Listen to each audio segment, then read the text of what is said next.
प्यारा दोस्तों, हिन सां मिलो। हे आहे करमू चाचा। इलाइके जा सभई माण्हू हिन जी शॉप तां फ्रूट ख़रीद कंदा आहिनि, छो त ही तोड़ माप में कॾहिं बि ग़लती नाहे कंदो। आमिर जो ॾाढो हज करे आयो आहे। आमिर जे घर में दावत आहे। आमिर जी अम्मी आमिर खे वाटरमेलन ख़रीद करण जे लाइ करमू चाचा जी शॉप ते मोकिलियो आहे।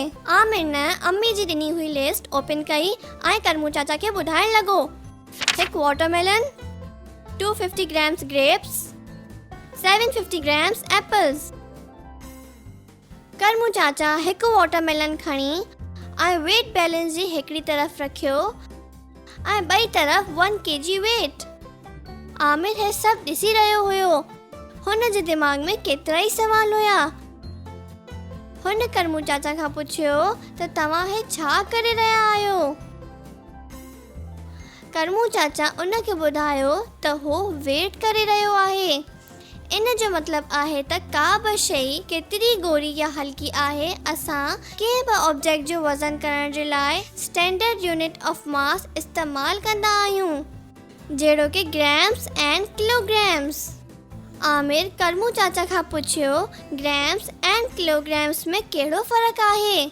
यानी लाइट ऑब्जेक्ट्स जो वज़न असां ग्राम्स में मेजर कंदा आहियूं ऐं हैवी ऑब्जेक्ट्स जो वज़न असां किलोग्राम्स में मेजर कंदा आहियूं, छो त किलोग्राम ग्राम्स खां वॾो यूनिट आहे ऐं हिकु किलोग्राम में 1000 ग्राम हूंदा आहिनि।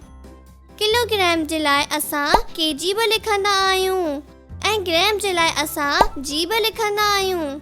करमू चाचा हिकु तमामु अहम ॻाल्हि आमिर खे ॿुधाई, इहा त कंहिं बि ऑब्जेक्ट जी साइज़ इन जो वज़न नाहे ॿुधाईंदी। जीअं त हिकु कॉटन जी बोरी वज़न में हल्की हूंदी आहे ऐं ॾिसण में वॾी, जॾहिं त लोहे जी हिकु पीस जो वज़न वधीक हूंदो। दोस्तों, तव्हां ॿुधायो कहिड़े ऑब्जेक्ट जो वज़न वधीक हूंदो? बिल्कुलु ठीकु ॿुधायो तव्हां।